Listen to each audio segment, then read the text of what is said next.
હિંમતનગર શહેરમાં રાજ્ય સરકારે લાગુ કરેલા અર્બન ડેવલપમેન્ટ ઓથોરિટી એટલે કે હુડા સામે 11 ગામના રહેવાસીઓનો વિરોધ આજે મજબૂત બન્યો છે।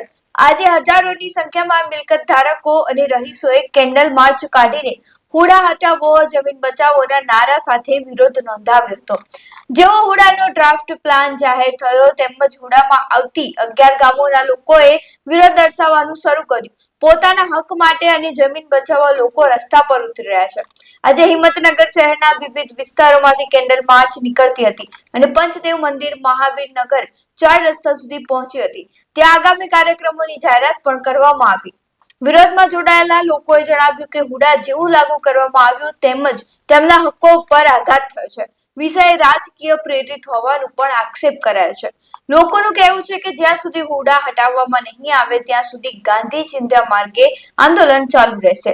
આ પહેલા વર્ષ 2013માં પણ હુડાનો વિરોધ થયો હતો, જે પછી 2015માં તત્કાલીન મુખ્યમંત્રી આનંદીબેન પટેલે હુડા રદ કર્યું હતું।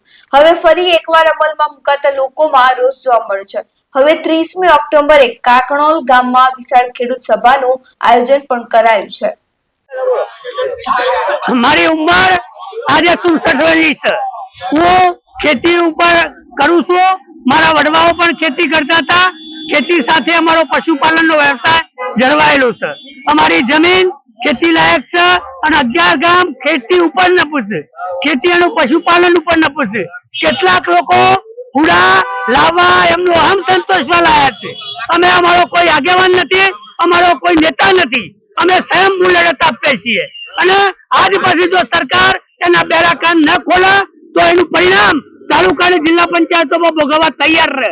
અમે આજે આખો તાલુકો અમારા સાથે છે અને થોડા દિવસમાં આખો જિલ્લો પણ અમે મારા સાથે લેવા માટેના પ્રયત્નો કરી રહ્યા છીએ અને આખા જિલ્લાનો સહકાર અમને મળવાનો છે એવી મને ખાતરી છે। 40 દિવસથી અમારું આંદોલન ચાલી રહ્યું છે, પણ બહેરી સરકાર હજુ સુધી અમારી કોઈ વાત સાંભળવા તૈયાર નથી।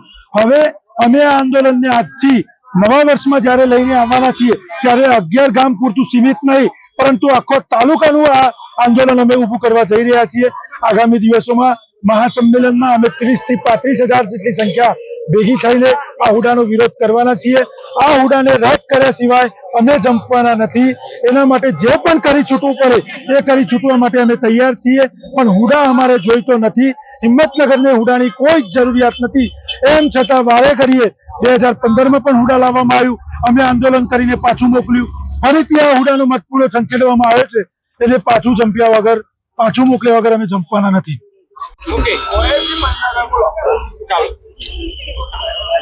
આ અમારું હુડા આંદોલન એ રદ ના થાય, હુડા રદ ના થાય ત્યાં સુધી અમારું આંદોલન ચાલુ રહેશે।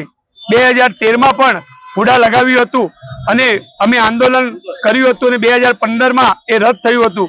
કયા કારણોસર ફરી આ હુડા લગાડવામાં આવ્યું છે એ અમને ખ્યાલ નથી, પણ જ્યાં સુધી હુડા રદ નહીં થાય ત્યાં સુધી અમે અમારા પ્રોગ્રામો આપતા જ રહેશું। કયા પ્રકારના કાર્યક્રમો આપવામાં આવશે? હજુ 30 તારીખે અમારે મહાસંમેલનનું આયોજન કરેલ છે, જેમાં 25 થી 30 હજાર સંખ્યા આવશે એનો અમને વિશ્વાસ છે। આજે આ જે કાર્યક્રમ રાખવામાં આવ્યો હતો તે કાર્યક્રમ શું હતો અને કેટલી સંખ્યા? આજે કેન્ડલ માર્ચની અમારું આયોજન હતું। આજુબાજુના ગામમાંથી 11 ગામમાંથી અલગ અલગ વિસ્તારથી 8 હજાર જેવી સંખ્યા અહીંયા પંચદેવ મંદિર મહાવીરનગર એકઠી થઈ હતી અને ખૂબ શાંતિથી અને સારી રીતે પ્રોગ્રામ થયો હતો।